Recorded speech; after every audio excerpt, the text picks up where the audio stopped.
ਤੁਹਾਨੂੰ ਸਭ ਨੂੰ ਪਤਾ ਵਾ ਕਿ ਪਿਛਲੇ ਦਿਨਾਂ 'ਚ ਪੰਜਾਬ ਸਰਕਾਰ ਨੇ ਪੰਚਾਇਤ ਦੀਆਂ ਜ਼ਮੀਨਾਂ ਛਡਾਉਣ ਦਾ ਅਭਿਆਨ ਚਲਾਇਆ ਸੀਗਾ। ਔਰ ਇਹ ਅਭਿਆਨ ਜਦੋਂ ਚਲਾਇਆ ਵਾ ਇਹ 1 ਮਹੀਨਾ ਪਹਿਲਾਂ ਇਹਦੇ 'ਚ ਮੈਂ ਹੀ ਇਸ ਨੂੰ ਪਬਲਿਕ ਡੋਮੇਨ 'ਚ ਲੈ ਕੇ ਆਇਆ ਸੀਗਾ। ਔਰ ਮੈਂ ਬੇਨਤੀ ਕੀਤੀ ਸਰਕਾਰ ਨੂੰ ਕਿ ਇੱਕ justice Kuldeep Singh commission report ਹੈ ਜਿਹੜੀ ਕਿ ਪੰਜਾਬ ਹਰਿਆਣਾ ਹਾਈ ਕੋਰਟ ਨੇ 2010-11 ਦੇ ਵਿੱਚ ਇਸ ਕਮਿਸ਼ਨ ਨੂੰ ਸਥਾਪਿਤ ਕੀਤਾ ਸੀਗਾ। ਔਰ ਉਸ ਕਮਿਸ਼ਨ ਨੂੰ ਹਦਾਇਤ ਦਿੱਤੀ ਸੀ ਕਿ ਇਕੱਲਾ ਪਹਿਲਾਂ ਮੋਹਾਲੀ ਜ਼ਿਲ੍ਹੇ ਨੂੰ ਆਇਡੈਂਟੀਫਾਈ ਕਰੋ ਕਿ ਮੋਹਾਲੀ ਜ਼ਿਲ੍ਹੇ ਵਿੱਚ ਕਿੰਨੇ ਤਾਕਤਵਰ ਪੋਲੀਟੀਸ਼ੀਅਨਸ ਤੇ ਅਫਸਰਸ਼ਾਹੀ ਦੇ ਕੋਲ ਜ਼ਮੀਨਾਂ ਨੇ। ਤੇ ਜਸਟਿਸ ਕੁਲਦੀਪ ਸਿੰਘ ਕਮਿਸ਼ਨ ਨੇ ਕਾਫੀ 2 ਵੋਲਿਊਮਸ ਦੀ ਰਿਪੋਰਟ ਤਿਆਰ ਕੀਤੀ ਔਰ ਉਸ ਤੋਂ ਬਾਅਦ ਇੱਕ ਸਬ ਕਮੇਟੀ ਵੀ ਬਣਾਈ ਗਈ during Navjot Singh Sidhu time. IPS officer ਜਿਹੜੇ ਹੁਣ ਰਿਟਾਇਰਡ ਨੇ ਚੰਦਰ ਸ਼ੇਖਰ ਉਹਨਾਂ ਦਾ ਨਾਮ ਦੀ ADGP ਸੀਗੇ। ਉਸ ਸਬ ਕਮੇਟੀ ਨੇ ਵੀ ਜਸਟਿਸ ਕੁਲਦੀਪ ਸਿੰਘ ਕਮਿਸ਼ਨ ਦੀ ਰਿਪੋਰਟ ਨੂੰ ਆਧਾਰ ਬਣਾ ਕੇ ਸਾਰੇ ਮੋਹਾਲੀ ਜ਼ਿਲ੍ਹੇ ਦੇ ਵਿੱਚ ਬਹੁਤ ਵੱਡੇ ਪੱਧਰ ਤੇ ਪੰਚਾਇਤੀ ਜ਼ਮੀਨਾਂ ਨੂੰ ਆਇਡੈਂਟੀਫਾਈ ਕੀਤਾ ਤਾਂ ਪਾਇਆ ਗਿਆ ਕਿ ਇਕੱਲੇ ਮੋਹਾਲੀ ਵਿੱਚ ਅਪਰੋਕਸੀਮੇਟਲੀ 50,000 ਏਕੜ ਜ਼ਮੀਨ ਜਿਹੜੀ ਆ ਉਹ ਨਜਾਇਜ਼ ਕਬਜ਼ੇ 'ਚ। ਔਰ ਨਜਾਇਜ਼ ਕਬਜ਼ਾ ਕੋਈ ਛੋਟੇ ਮੋਟੇ ਬੰਦਿਆਂ ਦੇ ਕੋਲ ਨਹੀਂਗਾ, ਉਹ ਤਾਕਤਵਰ ਪੋਲੀਟੀਕਲ ਔਰ ਬਹੁਤ ਵੱਡੇ ਅਫਸਰਸ਼ਾਹੀ, ਮਤਲਬ ਲਗਭਗ ਸਾਰੇ ਜਿੰਨੇ DGP ਤੁਹਾਨੂੰ ਨਜ਼ਰ ਆਉਂਦੇ ਨੇ, ਲਗਭਗ ਸਾਰੇ ਮਿਨਿਸਟਰਸ, ਸਾਬਕਾ ਮਿਨਿਸਟਰਸ, ਚੀਫ ਮਿਨਿਸਟਰਸ, ਇਹਨਾਂ ਸਾਰਿਆਂ ਦੀਆਂ ਜ਼ਮੀਨਾਂ ਇੱਥੇ ਸੀਗੀਆਂ ਕਿਉਂਕਿ ਇਹ ਪ੍ਰਭਾਵ ਰੱਖਦੇ ਸੀਗੇ ਤੇ ਰੈਵਨਿਊ ਡਿਪਾਰਟਮੈਂਟ ਅੱਗੇ ਝੁਕਦੀ ਸੀ। ਜ਼ਮੀਨਾਂ ਅੱਜ ਤੋਂ 30-35 ਸਾਲ ਪਿੱਛੇ ਚੱਲ ਜਾਓ, ਉਦੋਂ ਚੰਡੀਗੜ੍ਹ ਦੇ ਲਾਗੇ ਜ਼ਮੀਨਾਂ ਦੀ ਕੀਮਤ ਕੋਈ ਏਡੀ ਜ਼ਿਆਦਾ ਹੈ ਨਹੀਂ ਸੀਗੀ। ਇਹ ਆਹਿਸਤਾ ਰੈਵਨਿਊ ਰਿਕਾਰਡ ਦੇ ਨਾਲ ਰੈਵਨਿਊ ਡਿਪਾਰਟਮੈਂਟ ਨਾਲ ਮਿਲ ਕੇ ਕਿਸੇ ਨੇ ਕਿਸੇ ਢੰਗ ਨਾਲ ਉਸ ਜ਼ਮੀਨ ਨੂੰ ਲੈ ਲਿਆ, ਕਿਸੇ ਨੇ ਗਿਰਦਾਵਰੀਆਂ ਕਰਾ ਲਈਆਂ, ਫਿਰ ਹੌਲੀ ਹੌਲੀ ਉਹਦੀ ਮਲਕੀਅਤ ਵੱਲ ਨੂੰ ਚਲੇ ਗਏ। ਕਈਆਂ ਨੇ ਮੁਸ਼ਤਰਕਾ ਮਾਲਕਾ ਜ਼ਮੀਨਾਂ ਛੋਟੇ ਮਾਲਕਾਂ ਕੋ ਖਰੀਦ ਕੇ 100 150 ਏਕੜ ਜ਼ਮੀਨ ਇਕੱਠੀ ਕਰ ਲਈ। ਬਹੁਤ ਸਾਰੇ ਵੱਡੇ ਪੋਲੀਟੀਕਲ ਬੰਦਿਆਂ ਦੀਆਂ ਜ਼ਮੀਨਾਂ ਇਸ ਵਿੱਚ ਸੀਗੀਆਂ। ਔਰ ਮੈਂ ਜਦੋਂ ਲੀਡਰ ਆਫ ਆਪੋਜੀਸ਼ਨ ਸੀਗਾ, ਇਹ ਦੋਨੋਂ ਜਸਟਿਸ ਕੁਲਦੀਪ ਸਿੰਘ ਕਮਿਸ਼ਨ ਦੀਆਂ ਦੋਨੋਂ ਵੋਲਿਊਮਸ ਮੈਂ ਬਕਾਇਦਾ ਤੌਰ ਤੇ ਪ੍ਰੈਸ ਕਾਨਫਰੰਸ ਕਰਕੇ ਮੀਡੀਆ ਨੂੰ ਰਿਲੀਜ਼ ਕੀਤੀਆਂ ਹੋਈਆਂ ਨੇ। ਤੁਹਾਡੇ ਕੋਲ ਸੌਫਟ ਕਾਪੀਜ਼ ਹੋਣਗੀਆਂ ਤੁਹਾਡੀ ਈਮੇਲ ਅਗਰ ਤੁਸੀਂ ਚੈੱਕ ਕਰੋਗੇ ਤਾਂ 2017-18 ਦੇ ਦਰਮਿਆਨ। ਤੇ ਹੁਣ ਉਸਨੇ ਸਰਕਾਰ ਨੇ, ਕਿਉਂਕਿ ਅਲਟੀਮੇਟਲੀ ਕੀ ਹੋਇਆ ਵਾ ਕਿ ਇੱਕ ਸੁਪਰੀਮ ਕੋਰਟ ਦਾ ਆਰਡਰ ਆਇਆ ਸਟੇਟ ਵਰਸਸ ਜੈ ਸਿੰਘ। ਉਹ ਸੁਪਰੀਮ ਕੋਰਟ ਨੇ ਕਿਹਾ ਕਿ irrespective of the nature of land, ਕੋਈ ਵੀ panchayat land whether it is ਮੁਸ਼ਤਰਕਾ ਮਾਲਕਾ, ਵੈਦਰ ਇਟ ਸ਼ਾਮਲਾਤ, ਵੈਦਰ ਇਟ ਸ਼ਾਮਲਾਤ ਜੁਮਲਾ, ਕੋਈ ਵੀ ਉਹਦੀ ਨੇਚਰ ਹੈਗੀ ਆ ਉਹ ਪੰਚਾਇਤ ਵਿੱਚ ਹੀ ਵੈਸਟ ਹੋਊਗੀ। ਸੋ ਇਹਨਾਂ ਨੂੰ ਇੱਕ ਹੈਂਡਲ ਮਿਲਿਆ। ਹਾਲਾਂਕਿ ਦੂਸਰੇ ਸਾਰੇ ਸਟੇਟਾਂ ਦੇ ਵਿੱਚ ਇਹ ਕੇਸ ਤੁਲਕ ਰੱਖਦਾ ਸੀ ਹਰਿਆਣੇ ਦਾ। ਹਰਿਆਣਾ ਬੜਾ ਕੁਆਇਟਲੀ, ਬੜੇ ਆਰਡਰਲੀ ਤਰੀਕੇ ਨਾਲ ਇਸ ਪੰਚਾਇਤ ਦੀਆਂ ਜ਼ਮੀਨਾਂ ਨੂੰ ਛਡਾਉਣ ਦਾ ਅਭਿਆਨ ਚਲਾ ਰਿਹਾ ਵਾ। ਇਹ ਨਹੀਂ ਕਿ ਉਹ ਨਹੀਂ ਚਲਾ ਰਹੇ ਹੈਗੇ, ਲੇਕਿਨ ਸਾਡੀ ਸਟੇਟ ਵਿੱਚ ਅਨਫੋਰਚੂਨੇਟਲੀ ਹਰ ਗੱਲ ਦੇ ਨੰਬਰ ਬਣਾਉਣ ਦਾ, ਸੋਸ਼ਲ ਮੀਡੀਆ ਕੈਂਪੇਨ ਲਾਂਚ ਕਰਨ ਦਾ ਇੱਕ ਆਮ ਆਦਮੀ ਪਾਰਟੀ ਦਾ ਇੱਕ ਆਪਣਾ ਤਰੀਕਾ ਵਾ। ਤਾਂ ਕੁਲਦੀਪ ਧਾਲੀਵਾਲ ਨੇ ਕੈਮਰਾ ਆਪਣੇ ਪਿੱਛੇ ਇੱਥੇ ਟੰਗ ਕੇ ਤੇ ਚੱਲ ਪਏ ਪਿੰਡਾਂ ਦੇ ਵਿੱਚ। ਕਿਸੇ ਪਿੰਡ 'ਚ 400 ਕਿੱਲਾ ਛਡਾ ਲਿਆ, ਕਿਸੇ 200 ਕਿੱਲਾ ਛਡਾ ਲਿਆ, ਕਿਸੇ 'ਚ 100 ਕਿੱਲਾ ਛਡਾ ਲਿਆ, ਕਿਤੇ 50 ਕਿੱਲੇ ਛਡਾ ਲਏ। ਤਾਂ ਉਹਨਾਂ ਨੇ ਕਲੇਮ ਕੀਤਾ ਵਾ ਕਿ ਪਿਛਲੇ 2 ਮਹੀਨਿਆਂ 'ਚ ਅਸੀਂ ਸ਼ਾਇਦ 2000 ਏਕੜ ਜ਼ਮੀਨ ਛਡਾਈ। ਪਹਿਲਾਂ ਤਾਂ ਮੈਂ ਮਿਨਿਸਟਰ ਸਾਹਿਬ ਨੂੰ ਪੁੱਛਣਾ ਚਾਹੁੰਦਾ ਕਿ ਕੀ ਅਗਰ 50,000 ਏਕੜ ਜ਼ਮੀਨ ਇਕੱਲੇ ਮੋਹਾਲੀ ਜ਼ਿਲ੍ਹੇ ਵਿੱਚ ਆ ਤਾਂ 23 ਜ਼ਿਲ੍ਹਿਆਂ ਵਿੱਚ estimated panchayat land under illegal possession is approximately 6 lakh acres. ਕੀ ਇੱਕ ਮਿਨਿਸਟਰ ਇਕੱਲਾ ਸਾਰੇ ਸਪੌਟਸ ਵਿਜ਼ਿਟ ਕਰਕੇ 6 ਲੱਖ ਏਕੜ ਜ਼ਮੀਨ ਛੁਡਾ ਸਕਦਾ ਵਾ? 60 ਸਾਲ ਲੱਗਣਗੇ, 60 ਸਾਲ ਐਟ ਦਿਸ ਸਪੀਡ। ਇਹਦੇ ਨਾਲੋਂ ਮੈਂ ਉਹਨਾਂ ਨੂੰ ਸੁਜੈਸਟ ਕੀਤਾ ਸੀਗਾ ਮੇਕ ਅ ਪਾਲਿਸੀ ਔਰ ਇਸ ਨੂੰ 2 ਪ੍ਰੋਂਗ ਪਾਲਿਸੀ ਰੱਖੋ, 2 ਇਹਦੇ ਵਿੰਗਸ ਰੱਖੋ। ਇੱਕ ਰੱਖੋ ਕਿ ਜਿਹੜਾ ਲੋਕੀ ਪਾਵਰਫੁਲ ਨੇ, ਜਿਹੜੇ ਜ਼ਮੀਨਾਂ ਜਾਇਦਾਦਾਂ ਰੱਖਦੇ ਨੇ, ਰਸੂਖਦਾਰ ਨੇ, ਲੈਂਡ ਸ਼ਾਰਕਸ ਨੇ। ਮੈਨੂੰ ਪਤਾ ਲੱਗਿਆ ਕਿ ਆਮ ਆਦਮੀ ਪਾਰਟੀ ਦਾ ਜਿਹੜਾ MLA ਮੋਹਾਲੀ ਵਾਲਾ ਆਈ ਮੀਨ ਸਬਜੈਕਟ ਟੂ ਕਰੈਕਸ਼ਨ ਹੈ ਕਿ 120 ਕਿੱਲੇ ਪੰਚਾਇਤ ਦੀ ਜ਼ਮੀਨ ਕੁਲਵੰਤ ਸਿੰਘ ਦੇ ਕੋਲ ਵੀ ਹੈ। ਤੇ ਬਹੁਤ ਸਾਰੇ ਹੋਰ ਲੈਂਡ ਸ਼ਾਰਕਸ ਨੇ ਜਿਨ੍ਹਾਂ ਨੇ ਜ਼ੀਰਕਪੁਰ, ਮੋਹਾਲੀ ਔਰ ਨਿਊ ਚੰਡੀਗੜ੍ਹ ਦੇ ਮੁੱਲਾਪੁਰ ਸਾਈਡ ਤੇ skyscraper buildings, residential buildings, commercial buildings ਬਣਾਈਆਂ ਜਿਹੜੀਆਂ ਪੰਚਾਇਤ ਦੀਆਂ ਜ਼ਮੀਨਾਂ ਦੇ ਉੱਤੇ ਬਣੀਆਂ ਹੋਈਆਂ ਨੇ। ਇਹ ਜ਼ਮੀਨਾਂ ਇੱਕ ਕਿੱਲਾ 5-5, 6-6, 7-7 ਕਰੋੜ ਰੁਪਏ ਦਾ ਚੰਡੀਗੜ੍ਹ ਦੇ ਲਾਗੇ ਹੈਗਾ ਵਾ।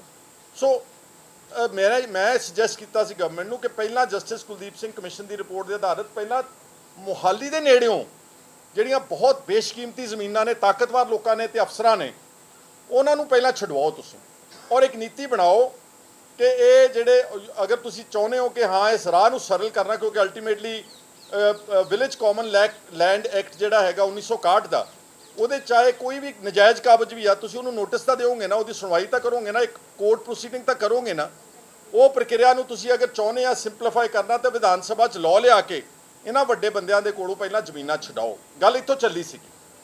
ਤੇ ਦੂਜੇ ਜਿਹੜੇ ਛੋਟੇ ਬੇਜ਼ਮੀਨੇ ਲੋਕ ਨੇ, ਜਿਹੜਾ ਐਕਟ ਹੈਗਾ ਤੁਹਾਡੇ ਕੋਲ, ਉਹ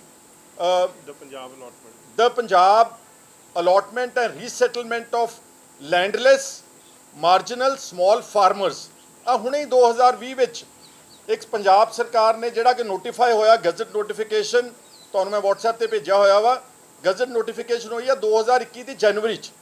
ਉਸ ਮੁਤਾਬਕ ਕੀ ਆ ਪੰਜਾਬ ਦੀਆਂ, that relates to provincial government lands, not panchayat lands, provincial government ਜਿਹੜੀਆਂ ਸਰਕਾਰ ਦੀਆਂ ਜ਼ਮੀਨਾਂ ਦਰਿਆਵਾਂ ਦੇ ਕੰਢਿਆਂ ਤੇ ਪਈਆਂ ਨੇ। ਉਹਦੇ 'ਚ ਉਸ ਸਰਕਾਰ ਦੇ ਆਪਣਾ ਕਾਨੂੰਨ ਆ ਕਿ ਜੇ 10 ਸਾਲ ਤੋਂ ਜ਼ਿਆਦਾ ਕਾਬਜ਼ ਹੈ ਕੋਈ ਵਿਅਕਤੀ ਤਾਂ ਉਹਨੂੰ ਕਲੈਕਟਰ ਰੇਟਸ ਦੇ ਅਨੁਸਾਰ, ਜੇ ਉਹ ਗਰੀਬ ਆ, ਦਲਿਤ ਆ, ਲੈਂਡਲੈਸ ਆ, ਤਾਂ ਸ਼ਾਇਦ 40% ਕਲੈਕਟਰ ਰੇਟ ਲਾਉਣਾ ਤੁਸੀਂ। ਜਿਹੜੀ ਕੋਈ ਜਨਰਲ ਕੈਟੇਗਰੀ ਦੇ ਲੋਕ ਨੇ ਉਹਨਾਂ ਨੂੰ 50% ਕਲੈਕਟਰ ਰੇਟ ਦਾ ਲਾ ਕੇ ਉਹਨਾਂ ਨੂੰ ਓਨਰਸ਼ਿਪ ਰਾਈਟਸ ਦੇ ਦਿਓ। ਜੇ ਪੰਜਾਬ ਸਰਕਾਰ 10 ਸਾਲ ਦੇ ਕਾਬਜ਼ ਲੋਕਾਂ ਨੂੰ, ਛੋਟੇ ਬੇਜ਼ਮੀਨੇ ਕਹਿ ਰਿਹਾ ਮੈਂ, ਲੈਟ ਮੀ ਰੀਐਮਫਸਾਈਜ਼, ਖੇਤ ਮਜ਼ਦੂਰ, ਬੇਜ਼ਮੀਨੇ, ਦਲਿਤ, ਗਰੀਬ, ਮਾਤੜ ਜਿਹੜੇ ਲੋਕ ਨੇ, ਅਗਰ 10 ਸਾਲ ਤੋਂ ਜ਼ਿਆਦਾ ਕਾਬਜ਼ ਆ, ਉਹਨਾਂ ਨੂੰ ਕਲੈਕਟਰ ਰੇਟ ਲਾ ਕੇ 50% ਆਫ ਦਾ ਕਲੈਕਟਰ ਰੇਟ ਲਾ ਕੇ ਉਹਨਾਂ ਨੂੰ ਓਨਰਸ਼ਿਪ ਦੇ ਅਧਿਕਾਰ ਦਿੱਤੇ ਜਾ ਸਕਦੇ। ਆਪਣੀ ਸਰਕਾਰ ਦੀ ਪਾਲਿਸੀ ਹੈਗੀ ਅੰਦਰ ਪਈ, if you can get it also, send somebody ਔਰ ਯੂ ਕੈਨ ਗੈਟ ਇਟ। ਉਹ ਪਾਲਿਸੀ ਜੇ ਤੁਸੀਂ ਵਿਧਾਨ ਸਭਾ 'ਚ ਇੱਕ ਅਮੈਂਡਮੈਂਟ ਲਿਆਓ, ਉਸੇ ਪਾਲਿਸੀ ਦੇ ਵਿੱਚ, ਉਸੇ ਐਕਟ ਵਿੱਚ ਇੱਕ ਪੰਚਾਇਤ ਸ਼ਬਦ ਵੀ ਐਡ ਕਰ ਦਿਓ, ਪੰਚਾਇਤ ਲੈਂਡਸ, ਤਾਂ ਕਿ ਜਿਹੜੇ ਲੋਕ ਗਰੀਬ ਨੇ ਇਹਨਾਂ ਨੂੰ ਤੁਸੀਂ ਮਾਲਕੀ ਦੇ ਅਧਿਕਾਰ ਦੇ ਸਕੋ। ਜਿਹੜੇ ਲੋਕ ਜਿਨ੍ਹਾਂ ਨੇ ਜ਼ਮੀਨਾਂ, ਹੁਣ ਕੁਝ ਲੋਕ ਇੱਦਾਂ ਨੇ, ਝਲੇੜੀ ਕਲਾਂ ਪਿੰਡ ਆ, ਸਾਡੇ ਵਕੀਲ ਸਾਹਿਬ ਮੇਰੇ ਨਾਲ ਹੁਣੇ ਜਿਹੜੇ ਬੈਠੇ ਨੇ, 2 ਸਤਬੀਰ ਵਾਲੀਆ ਜਿਹੜੇ ਐਡਵੋਕੇਟ ਨੇ ਹਾਈ ਕੋਰਟ ਦੇ, ਔਰ ਮਹਿਤਾਬ ਖਹਿਰਾ ਚਲੋ ਮੇਰਾ ਬੇਟਾ ਹੈਗਾ, ਇਹਨਾਂ ਨੇ, ਔਰ ਹਰਿੰਦਰ ਸਿੰਘ ਈਸ਼ਤ ਤੇ ਵਿਪਨ ਕੁਮਾਰ, ਇਹਨਾਂ ਨੇ ਇੱਕ ਦਿਨ 22 ਤਾਰੀਖ ਨੂੰ ਅੰਬ ਸਾਹਿਬ ਗੁਰਦੁਆਰਾ ਐਤਵਾਰ ਵਾਲੇ ਦਿਨ ਬਕਾਇਦਾ ਕੈਂਪ ਲਾਇਆ ਸੀਗਾ। ਤਾਂ ਇਹਨਾਂ ਕੋਲ ਤਕਰੀਬਨ 300 ਵੱਡੀਆਂ ਅਰਜ਼ੀਆਂ ਆਈਆਂ ਨੇ। ਇੱਕ ਝਲੇੜੀ ਕਲਾਂ ਪਿੰਡ ਆ, ਉਸ ਫਤਿਹਗੜ੍ਹ ਸਾਹਿਬ 'ਚ, ਉਹ 1904 ਦੇ ਜ਼ਮੀਨ ਵਾਹੁੰਦੇ ਨੇ। ਕਿੰਨੇ ਸਾਲ ਹੋ ਗਏ ਨੇ ਉਹਨਾਂ ਨੂੰ ਵਾਹੁੰਦੇ? ਉਹਨੂੰ 115 ਸਾਲ ਜੀ, 120 ਸਾਲ ਹੋ ਚੱਲੇ ਨੇ। ਹੁਣ 120 ਸਾਲ ਪੁਰਾਣੀ ਜ਼ਮੀਨ ਵੀ ਪੰਚਾਇਤ ਮਿਨਿਸਟਰ ਜਾਂਦੇ ਨੇ, ਸਾਰਾ ਪਿੰਡ ਅੰਦਰ ਬੰਦ ਕਰ ਦਿੰਦੇ ਨੇ। ਉਹ ਤਾਂ ਜ਼ਿਆਦਾ ਕਹਿੰਦੇ ਨੇ, ਉਹ ਤਾਂ 2500 ਪੁਲਿਸ ਕਹਿੰਦੇ, ਮੈਂ ਮੰਨਦਾ ਨਹੀਂਗਾ, ਮੈਂ ਸਮਝਦਾ ਕਿ 200-300 ਪੁਲਿਸ ਵਾਲਾ ਵੀ ਲਾ ਕੇ ਪਿੰਡ ਨੂੰ ਬੰਦ ਕਰਤਾ ਅੰਦਰ, ਤੇ ਧੱਕੇ ਨਾਲ ਟਰੈਕਟਰ ਵਾਹਤੇ। ਕੋਈ ਸੁਣਵਾਈ ਨਹੀਂ, ਕੋਈ ਦਵਾਈ ਨਹੀਂ। ਠੀਕ ਹੈ, ਉਹ ਭਾਵੇਂ ਕੇਸ ਹਾਰੇ ਹੋਣ, still they have to be heard. The collector has to give them a notice, due notice, ਕਿ ਆਹ ਨੋਟਿਸ ਅਸੀਂ ਦਖਲ ਲੈਣ ਆ ਰਹੇ ਹਾਂ। ਇਸ ਤਰ੍ਹਾਂ ਨਾਲ ਸਾਰੇ ਪੰਜਾਬ ਦੇ ਵਿੱਚ ਇੱਕ ਹਾਹਾਕਾਰ ਮੱਚੀ ਆ। ਔਰ ਜੇ ਸਰਕਾਰ ਚਾਹਵੇ ਉਹਨਾਂ ਗਰੀਬਾਂ ਨੂੰ ਮਾਲਕੀ ਦੇ ਅਧਿਕਾਰ ਦੇ ਸਕਦੀ ਆ। ਅਮੈਂਡਮੈਂਟ ਲੈ ਆਉਣ, ਅਸੀਂ ਬਤੌਰ ਆਪੋਜੀਸ਼ਨ ਉਹਦੀ ਸਪੋਰਟ ਕਰਾਂਗੇ, ਤੇ ਵੱਡਿਆਂ ਤੋਂ ਜ਼ਮੀਨਾਂ ਛਡਾਓ, ਅਸੀਂ ਉਹਦੇ 'ਚ ਵੀ ਤੁਹਾਡੀ 100% ਸਪੋਰਟ ਕਰਾਂਗੇ। ਔਰ ਇਸ ਜਿਹੜਾ ਕੈਂਪ ਲੱਗਿਆ ਸੀ ਸਾਡੇ ਵਕੀਲ ਸਾਹਿਬਾਨ ਨੇ ਲਾਇਆ, ਇਹਦੇ 'ਚ ਤੁਹਾਨੂੰ ਅਸੀਂ ਈਮੇਲ ਕਰ ਦੂੰਗਾ, ਸਾਰੀ ਡਿਟੇਲਸ ਨੇ ਇਹਦੇ 'ਚ। ਬਹੁਤ ਸਾਰੇ ਥੋੜਾ ਤੁਹਾਨੂੰ ਵਕੀਲ ਸਾਹਿਬ ਬਾਅਦ ਦੱਸਦੇ ਨੇ, ਬਹੁਤ ਸਾਰੇ ਕੇਸਿਸ ਇੱਦਾਂ ਨੇ ਜੇ ਹਾਈ ਕੋਰਟ ਨੇ ਸਟੇ ਕੀਤਾ ਹੋਇਆ ਵਾ, ਡਿਸਪਾਈਟ ਦੈਟ ਜਾ ਕੇ ਵਾਹ ਦਿੱਤੀ ਆ ਪੁਲਿਸ ਨਾਲ ਲਿਜਾ ਕੇ। ਬਹੁਤ ਸਾਰੇ ਕੇਸਿਸ ਆ ਜਿਹਦੇ 'ਚ ਉਹਨਾਂ ਨੇ ਬਕਾਇਦਾ ਲੀਜ਼ ਆਪਣੀ ਅਮਾਊਂਟ ਪੂਰੀ ਭਰੀ ਹੋਈ ਆ, ਉਹ ਫਿਰ ਵੀ ਵਾਹ ਦਿੱਤੇ ਨੇ। ਬਹੁਤ ਸਾਰੇ ਕੇਸਿਸ ਇੱਥੇ ਜਿਹੜੇ ਵੈਸੇ sub judice at the lower level, DDPO ਦੇ ਚੱਲਦਾ, ਕਲੈਕਟਰ ਦੇ ਕੇਸ ਚੱਲਦਾ, ਫਿਰ ਵੀ ਵਾਹ ਦਿੱਤੀ ਆ, ਸਿਰਫ ਲੋਕਾਂ ਨੂੰ ਦਿਖਾਉਣ ਵਾਸਤੇ ਕਿ ਅਸੀਂ ਬਹੁਤ ਵੱਡਾ ਕੰਮ ਕਰ ਰਹੇ ਹਾਂ। ਵੱਡਾ ਮੰਨਾਂਗੇ ਜਿੱਦਣ ਤੁਸੀਂ ਮੋਹਾਲੀ ਦੇ ਵਿੱਚ ਬੈਠੇ ਵੱਡੇ ਬੰਦਿਆਂ ਤੋਂ, ਔਰ ਵੱਡੇ ਬੰਦੇ, let me tell you on the camera, ਜਿੰਨੇ ਆਫਸਰਸ ਇਸ ਵੇਲੇ ਭਗਵੰਤ ਮਾਨ ਦੀ ਸਰਕਾਰ ਵਿੱਚ ਤਾਇਨਾਤ ਨੇ, ਚੰਡੀਗੜ੍ਹ ਪੱਧਰ ਤੇ ਸਕੱਤਰ ਔਰ IAS ਆਫਸਰਸ, ਪ੍ਰਿੰਸੀਪਲ ਸੈਕਟਰੀਜ਼, ਸਾਰਿਆਂ ਦੀ ਜ਼ਮੀਨਾਂ ਨੇ ਇੱਥੇ ਇਸੇ ਸਰਕਾਰ ਵਿੱਚ ਜਿਹੜੇ ਹੁਣ ਆਫਸਰ ਲੱਗੇ ਹੋਏ ਨੇ। ਛਡਵਾਓ ਉਹਨਾਂ ਲੋਕਾਂ ਤੋਂ ਜ਼ਮੀਨ, ਤੇ ਅਸੀਂ ਤੁਹਾਡੀ ਸਪੋਰਟ ਕਰਾਂਗੇ ਤੇ ਤੁਹਾਨੂੰ ਅਸੀਂ ਵਧਾਈ ਵੀ ਦੇਵਾਂਗੇ। ਲੇਕਿਨ ਜੇ ਤੁਸੀਂ ਗਲਤ ਤਰੀਕੇ ਨਾਲ ਗਰੀਬਾਂ ਤੋਂ ਜ਼ਮੀਨ ਛਡਾਓਗੇ, ਉਹਦਾ ਅਸੀਂ ਡਟ ਕੇ ਵਿਰੋਧ ਕਰਾਂਗੇ। ਅਸੀਂ ਕਾਨੂੰਨੀ ਕਾਰਵਾਈ ਵੀ ਜਿੰਨੀ ਸਾਡੇ ਕੋਲ ਹੋਵੇਗੀ ਉਹ ਵੀ ਕਰਾਂਗੇ, ਤੇ ਸਿਆਸੀ ਲੜਾਈ ਵੀ ਲੜਾਂਗੇ। ਮੈਂ ਆਉਣ ਵਾਲੇ ਦਿਨਾਂ 'ਚ ਜਿਹੜੇ ਪਿੰਡ 'ਚ ਧੱਕਾ ਹੋਇਆ, ਕੱਲ੍ਹ ਸਿਆਲਕਾਨਾ ਪਿੰਡ ਹੈ ਲੁਧਿਆਣੇ ਦੇ ਵਿੱਚ, ਹਾਹਾਕਾਰ ਮਚੀ ਹੋਈ। ਉੱਥੇ ਔਰਤਾਂ ਕਹਿੰਦੀਆਂ ਅਸੀਂ ਸਾਨੂੰ ਮੌਤ ਮਨਜ਼ੂਰ ਆ, ਲੇਕਿਨ ਅਸੀਂ ਇੱਦਾਂ ਜ਼ਮੀਨ ਨਹੀਂ ਛੱਡਾ ਕਿਉਂਕਿ ਸਾਡੀ ਰੋਜ਼ੀ ਰੋਟੀ ਆ। ਔਰ ਇੱਥੇ ਕਹਿਣ ਜ਼ਿਕਰਯੋਗ ਹੈ ਕਿ ਜਿਹੜੇ ਗਰੀਬ ਕਿਸਾਨ ਨੇ ਅਰਨੋ ਪਿੰਡ ਦੇ ਔਰ ਜਿਹੜਾ ਝਲੇੜੀ ਕਲਾਂ ਜ਼ਿਕਰ ਕੀਤਾ, ਭਮਾ ਕਲਾਂ ਭੈਣੀ ਸਾਹਿਬ ਦੇ ਲਾਗੇ, ਔਰ ਸਿਆਲਕਾ ਤੁਹਾਨੂੰ ਦੱਸਿਆ, ਸੁੰਦਰਵਾਲਾ ਪਿੰਡ ਫਿਰੋਜ਼ਪੁਰ ਦੇ ਵਿੱਚ, ਰੱਤਾ ਖੇੜਾ ਸ਼ਾਇਦ Ratta something in Valtoha block Tarn Taran ਦੇ ਵਿੱਚ। ਬਹੁਤ ਸਾਰੇ ਲੋਕਾਂ ਨੇ ਜਿਹੜਾ ਇਹ ਕਿਹਾ ਕਿ ਅਸੀਂ ਮਰਨਾ ਤਾਂ ਕਬੂਲ ਹੈ ਲੇਕਿਨ ਇੱਦਾਂ ਜ਼ਮੀਨ ਨਹੀਂ ਛੱਡਾਂਗੇ। ਤੇ ਕੀ ਪੰਜਾਬ ਸਰਕਾਰ law and order issue create ਕਰਨਾ ਚਾਹੁੰਦੀ ਹੈ? ਇਹਨਾਂ ਤੋਂ ਪਹਿਲਾਂ ਨਹੀਂ ਹੈਂਡਲ ਹੋ ਰਿਹਾ ਸਾਰਾ ਕੁਝ। ਇਸ ਲਈ ਸਾਨੂੰ ਸਰਕਾਰ ਨੂੰ ਮੇਰੀ ਅਪੀਲ ਹੈ, ਬੜੀ ਹੰਬਲ ਅਪੀਲ ਹੈ, ਅਸੀਂ ਤਾਂ ਇਹ ਕਹਿਣਾ ਚਾਹੁੰਦੇ ਹਾਂ ਕਿ ਸਰਕਾਰ ਕਰਜ਼ਾ ਵੀ ਲਾਵੇ, ਆਮਦਨ ਵੀ ਹੋਵੇ, ਜ਼ਮੀਨਾਂ ਵੀ ਛੁੱਟਣ, ਪਰ ਗਰੀਬਾਂ ਨੂੰ ਤੁਸੀਂ ਨੀਤੀ ਬਣਾ ਕੇ ਉਹਨਾਂ ਨੂੰ ਮਾਲਕੀ ਦੇ ਅਧਿਕਾਰ ਦਿਓ। ਉਹ ਉੱਥੋਂ ਵੀ ਕਮਾਈ ਹੋਊਗੀ ਜਿਹੜੀ ਕਿ ਹੁਣ ਤੁਸੀਂ ਜੇ ਕਿਸੇ ਨੂੰ ਕਲੈਕਟਰ ਰੇਟ ਲਾ ਕੇ ਵੀ ਤੁਸੀਂ ਕਿਸੇ ਨੂੰ ਮਾਲਕੀ ਦੇ ਅਧਿਕਾਰ ਦਿੰਦੇ, ਉਹਦੇ 'ਚ ਹੀ ਸਰਕਾਰੀ ਖਜ਼ਾਨੇ ਵਿੱਚ ਪੈਸੇ ਆਉਣਗੇ। ਔਰ ਅਗਰ ਰੱਤਾ ਖੇੜਾ ਹੈ ਕੋਈ ਪਿੰਡ ਹੈ ਵਲਟੋਏ ਦਾ, ਉੱਥੇ ਤਾਂ ਇੱਕ ਹੋਰ ਗੱਲ ਹੋਈ ਆ ਕਿ ਵੀਡੀਓ ਨੇ ਬੋਲੀ ਰੱਖੀ, video is on the social media, ਉਹਨਾਂ ਨੇ 7 ਲੱਖ ਰੁਪਇਆ ਜਿਹੜੇ ਇੰਟਰਸਟਿਡ ਪਾਰਟੀਜ਼ ਉਹਨਾਂ ਨੇ ਟੇਬਲ ਤੇ ਕੈਸ਼ ਰੱਖਿਆ ਕਿ ਅਸੀਂ ਬੋਲੀ ਦੇਣ ਵਾਸਤੇ ਆਪ 7 ਲੱਖ ਰੁਪਇਆ ਸਾਡਾ ਮਨਜ਼ੂਰ ਕਰੋ, ਅਸੀਂ ਸਭ ਤੋਂ ਹਾਈਐਸਟ ਬਿਡਰ ਸੀਗੇ। ਵੀਡੀਓ ਸਾਹਿਬ ਨੱਠ ਗਏ ਉੱਥੋਂ, ਤੇ ਬਾਅਦ ਵਿੱਚ ਪਤਾ ਲੱਗਿਆ ਕਿ ਜਿਨ੍ਹਾਂ ਨੇ ਕੋਈ ਪੈਸਾ ਨਹੀਂ ਜਮ੍ਹਾਂ ਕਰਾਇਆ, ਜਿਨ੍ਹਾਂ ਨੇ ਬੋਲੀ ਵੀ ਉਹਨਾਂ ਦੀ ਹਾਈਐਸਟ ਬਿਡਰ ਨਹੀਂ ਸੀਗੇ, ਉਹਨਾਂ ਨੇ ਅਗਲੇ ਦਿਨ ਜ਼ਮੀਨ ਵੀ ਵਾਹ ਲਈ ਉਹ। ਸੋ ਜਿਹੜਾ ਇਹ ਕਿਹਾ ਜਾ ਰਿਹਾ ਕਿ ਬੜੀ ਪਾਰਦਰਸ਼ਤਾ ਨਾਲ, ਬੜੀ ਇਨਸਾਫ ਪਸੰਦੀ ਨਾਲ ਪੰਚਾਇਤ ਦੀਆਂ ਜ਼ਮੀਨਾਂ ਛਡਾਈਆਂ ਜਾ ਰਹੀਆਂ, ਇਹ ਸਰਾਸਰ ਗਲਤ ਤੇ ਸਰਾਸਰ ਝੂਠ ਹੈ। ਔਰ ਮਿਨਿਸਟਰ ਨੇ ਹੁਣ ਕਬੂਲਿਆ ਵਾ ਜਾ ਕੇ, I have heard a statement ਕੱਲ੍ਹ ਦੀ ਜਾਂ ਪਰਸੋਂ ਦੀ, ਉਹਨੂੰ ਹੁਣ ਅਹਿਸਾਸ ਹੋਇਆ ਕਿ ਨਹੀਂ ਅਸੀਂ ਗਰੀਬਾਂ ਤੋਂ ਜ਼ਮੀਨ ਨਹੀਂ ਛਡਾਵਾਂਗੇ। ਔਰ ਆਧਾਰ ਬਣਾ ਰਹੇ ਨੇ ਕਿ ਭਾਰਤੀ ਕਿਸਾਨ ਯੂਨੀਅਨ ਦੇ ਸਾਨੂੰ ਕਿਹਾ ਵਾ, ਚਲੋ ਉਹਨਾਂ ਦੇ ਕਹਿਣ 'ਤੇ ਮੰਨ ਲੈਣ। BKU ਨੂੰ ਕਿਹਾ ਕਿ 9 ਮੈਂਬਰ ਕਮੇਟੀ ਬਣਾਵਾਂਗੇ ਤੇ ਅਸੀਂ ਗਰੀਬਾਂ ਨੂੰ ਉਹਨਾਂ ਦੇ ਜ਼ਮੀਨਾਂ ਦੇ ਮਾਲਕੀ ਦੇ ਅਧਿਕਾਰ ਦੇਵਾਂਗੇ। ਉਹ 9 ਮੈਂਬਰ ਕਮੇਟੀ ਹਲੇ ਬਣਾਉਣੀ ਆ ਕਿ ਬਣ ਗਈ ਮੈਨੂੰ ਨਹੀਂ ਪਤਾ। ਤੇ ਕੱਲ ਤੇ ਪਰਸੋਂ ਦੇ ਵਿੱਚ 2 ਪਿੰਡਾਂ 'ਚ ਸਿਆਲਕਾਨਾ ਲੁਧਿਆਣਾ ਤੇ ਇੱਕ ਜਲਾਲਾਬਾਦ ਵਿੱਚ ਜਾ ਕੇ ਇਹੀ ਹਮਲਾ ਫਿਰ ਦੁਬਾਰਾ ਗਰੀਬਾਂ ਦੇ ਉੱਤੇ ਕੀਤਾ ਗਿਆ ਵਾ। ਸੋ ਮੇਰੀ BKU ਦੇ ਲੀਡਰਸ ਨੂੰ, ਜਿਹੜੇ ਲੋਕਾਂ ਨੇ ਇਹਨਾਂ ਨੇ ਸਮਝੌਤਾ ਕੀਤਾ ਆ, ਜੋ ਵੀ ਇਹਨਾਂ ਦੇ ਨਾਲ ਸ਼ਰਤਾਂ ਤੈਅ ਕੀਤੀਆਂ, ਮੇਰੀ ਉਹਨਾਂ ਨੂੰ ਵੀ ਬੇਨਤੀ ਆ ਕਿ ਉਸ ਗੱਲ ਦੇ ਉੱਤੇ ਪ੍ਰੋਪਰਲੀ ਤੁਸੀਂ ਵੀ ਪਹਿਰਾ ਦਿਓ, ਔਰ ਤਾਂ ਕਿ ਗਰੀਬਾਂ ਤੋਂ ਜ਼ਮੀਨਾਂ ਜਿਹੜੀਆਂ ਇਸ ਤਰ੍ਹਾਂ ਨਾਲ ਗੈਰ ਕਾਨੂੰਨੀ ਢੰਗ ਦੇ ਨਾਲ ਨਾ ਛਡਾਈਆਂ ਜਾਣ। ਨਾਲ ਹੀ 1/3 ਜ਼ਮੀਨਾਂ ਦਲਿਤਾਂ ਵਾਸਤੇ ਪਿਛਲੀ ਕਾਂਗਰਸ ਸਰਕਾਰ ਨੇ ਰਿਜ਼ਰਵ ਕੀਤੀਆਂ ਸੀਗੀਆਂ ਕਿ ਉਹਨਾਂ ਦੀ ਰੋਜ਼ੀ ਰੋਟੀ ਵਾਸਤੇ ਅਗਰ ਉਹ ਕੋਈ ਕੋਆਪਰੇਟਿਵ ਸੁਸਾਇਟੀ ਬਣਾਉਂਦੇ ਆ ਜਾਂ ਇੰਡੀਵਿਜੂਅਲੀ ਬੋਲੀ ਦਿੰਦੇ ਆ ਤੇ ਦਲਿਤਾਂ ਦੇ ਵਾਸਤੇ ਰਾਖਵੀਆਂ ਰੱਖੀਆਂ ਜਾਣ। ਇਸ ਸਰਕਾਰ ਨੇ ਉਹ ਸੰਗਰੂਰ ਜ਼ਿਲ੍ਹੇ 'ਚੋਂ ਬਹੁਤ ਖਬਰਾਂ ਆ ਰਹੀਆਂ ਨੇ ਕਿ ਉਹ ਵੀ ਸਾਰਾ ਜਿਹੜਾ ਐਕਟ ਆ ਉਹ ਨੋਟੀਫਿਕੇਸ਼ਨ ਜਿਹੜੀ ਉਡਾ ਦਿੱਤੀ ਆ। ਉਹ ਵੀ ਅਸੀਂ ਚਾਹੁੰਦੇ ਹਾਂ ਕਿ 1/3 ਜ਼ਮੀਨਾਂ ਜਿਹੜੀਆਂ ਪੰਚਾਇਤ ਦੀਆਂ ਉਹ ਗਰੀਬ ਜਨਤਾ ਵਾਸਤੇ, ਦਲਿਤਾਂ ਦੇ ਵਾਸਤੇ ਜਿਹੜੀਆਂ ਰਿਜ਼ਰਵ ਕੀਤੀਆਂ ਜਾਣ। ਇਸ ਤੋਂ ਪਹਿਲਾਂ ਕਿ ਮੈਂ ਅੱਗੇ ਚੱਲਾਂ, ਮੈਂ ਬੇਨਤੀ ਕਰੂੰਗਾ ਸਤਬੀਰ ਵਾਲੀਆ ਜੀ ਨੂੰ ਕਿ ਉਹ ਜੋ ਕੈਂਪ ਦੀ ਗਤੀਵਿਧੀ ਹੋਈ ਸੀ ਉਸ ਦਿਨ 22 ਤਾਰੀਖ ਨੂੰ, ਸੰਖੇਪ ਤੌਰ ਤੇ ਮੇਰੇ ਨਾਲੋਂ ਜ਼ਿਆਦਾ ਤੁਹਾਨੂੰ ਟੈਕਨੀਕਲੀ ਥੋੜਾ ਸਮਝਾ ਦੇਣਗੇ। Don't go into too many details, just basic you can start speaking now. ਦੇਖੋ, ਸਭ ਤੋਂ ਇੰਪੋਰਟੈਂਟ ਗੱਲ ਇਹ ਹੈ ਕਿ ਅਸੀਂ ਇੱਕ ਪ੍ਰਾਈਵੇਟ ਆਧਾਰ ਤੇ, ਖਹਿਰਾ ਸਾਹਿਬ ਨੇ ਕਾਲ ਦਿੱਤੀ ਤੇ ਪ੍ਰਾਈਵੇਟ ਆਧਾਰ ਤੇ ਅਸੀਂ ਸਭ ਨੂੰ ਇਨਵਾਈਟ ਕੀਤਾ। ਥੋੜੇ ਸਮੇਂ 'ਚ ਹੀ ਕਈ 100 ਲੋਕ ਉੱਥੇ ਪਹੁੰਚੇ। ਤਕਰੀਬਨ 300 ਦੇ ਉੱਪਰ ਐਪਲੀਕੇਸ਼ਨਸ ਆਈਆਂ, ਜਿਹੜੀਆਂ ਹਾਲੇ ਅਸੀਂ ਕੁਝ ਫਾਈਲਾਂ ਜਿਹੜੀ ਤੁਹਾਡੇ ਕੋਲ ਹੱਥ 'ਚ ਡਿਟੇਲ ਹੈਗੀ ਹੈ, ਇਹ ਕੁਝ ਫਾਈਲਾਂ ਹੀ ਨੇ ਇਹ ਜਿਹੜੀਆਂ ਹੁਣ ਤੱਕ ਅਸੀਂ ਦੇਖ ਸਕੇ ਹਾਂ। ਇਸ ਨੰਬਰ ਆਫ ਕੇਸਿਸ ਜਿਹੜੇ ਐਸੇ ਨੇ ਜਿਨ੍ਹਾਂ 'ਚ ਸਟੇ ਹੋਈ ਹੈ, ਕੋਰਟ 'ਚ ਕੇਸ ਚੱਲ ਰਹੇ ਨੇ। ਜਿਵੇਂ ਖਹਿਰਾ ਸਾਹਿਬ ਨੇ ਵੀ ਦੱਸਿਆ, ਜੇ ਆਪਾਂ ਝਲੇੜੀ ਕਲਾਂ ਦੀ ਗੱਲ ਕਰੀਏ, ਉਸ ਤੋਂ ਪਹਿਲਾਂ ਇੱਕ ਮੈਂ ਹੋਰ ਥੋੜ੍ਹੀ ਤੁਹਾਨੂੰ ਚੀਜ਼ ਦਿਖਾਉਣਾ ਚਾਹੁੰਦਾ ਹਾਂ। ਇੱਕ ਅਰਵਿੰਦ ਕੇਜਰੀਵਾਲ ਜੀ ਨੇ ਟਵੀਟ ਕੀਤਾ, ਤੁਸੀਂ ਪੜ੍ਹਿਆ ਹੋਣਾ, ਕਿ मैं पढ़ देना, ये ईमानदार राजनीति कट्टर ईमानदार सरकार बनने का नतीजा, पंजाब के लोगों के साथ मिलकर भू माफियाओं से सरकारी ज़मीन अब वापस ली जा रही है। फ़र्क सिर्फ इतना है कि सरकार अब माफियाओं के साथ नहीं बल्कि पंजाब के लोगों के साथ खड़ी है। ਹੁਣ ਮੇਰਾ ਸਿੱਧਾ ਸਵਾਲ ਮੁੱਖ ਮੰਤਰੀ ਸਾਹਿਬ ਅਰਵਿੰਦ ਕੇਜਰੀਵਾਲ ਜੀ, ਕਿਉਂਕਿ ਪੰਜਾਬ ਦੇ ਮੁੱਖ ਮੰਤਰੀ ਉਹਨਾਂ ਨੂੰ ਮੰਨਿਆ ਜਾਂਦਾ ਅੱਜ ਕੱਲ੍ਹ, ਤੇ ਭਗਵੰਤ ਮਾਨ ਸਾਹਿਬ ਨੂੰ ਹੈ ਕਿ ਜਿਹੜੇ ਸਾਡੇ ਕੋਲ ਲੋਕ ਆਏ ਸੀਗੇ, ਕਿਸੇ ਕੋਲ 2 ਕਿੱਲੇ ਸੀਗੇ, ਕਿਸੇ ਕੋਲ 1.5 ਕਿੱਲਾ ਸੀਗਾ, ਕਿਸੇ ਕੋਲ ਅੱਧਾ ਕਿੱਲਾ ਸੀਗਾ, ਬਹੁਤ ਘੱਟ ਲੋਕ ਸੀ ਜਿਨ੍ਹਾਂ ਕੋਲ 10-12 ਕਿੱਲੇ ਸੀਗੇ। ਨੰਬਰ ਆਫ ਪੇਜਿਸ ਜਿਹੜੇ ਹੈਗੇ ਆ, 7-8 ਪੇਜਾਂ ਦੀ ਰਿਪੋਰਟ ਹੈ ਇਹ। ਕੀ ਇਹ ਭੂ ਮਾਫੀਆ ਨੇ? ਕੀ ਇਹ ਤੁਹਾਨੂੰ ਸਰਕਾਰੀ ਜ਼ਮੀਨਾਂ ਦੱਬਣ ਵਾਲੇ ਲੱਗਦੇ ਨੇ? ਜਿਵੇਂ ਖਹਿਰਾ ਸਾਹਿਬ ਨੇ ਕਿਹਾ ਕਿ ਜਿਹੜਾ ਇੱਕ ਆਲਰੇਡੀ ਐਕਟ ਬਣਿਆ ਹੋਇਆ ਹੈਗਾ, the allotment of Punjab state government land act 2020 ਕੀ ਇਹਨਾਂ ਨੂੰ ਉਹਦੇ ਤਹਿਤ ਨਹੀਂ ਲੈ ਕੇ ਆਉਂਦਾ ਜਾ ਸਕਦਾ ਸੀਗਾ? ਇਵੇਂ ਹੀ ਝਲੇੜੀ ਕਲਾਂ 'ਚ ਜੋ ਕਿਸਾਨ ਆਗੂ ਸਾਡੇ 9 ਮੈਂਬਰੀ ਕਮੇਟੀ ਬਣੀ ਹੈ, ਉਹਨਾਂ ਨੂੰ ਵੀ ਮੈਨੂੰ ਲੱਗਦਾ ਸਰਕਾਰ ਨੇ ਗੁੰਮਰਾਹ ਕੀਤਾ ਹੈ।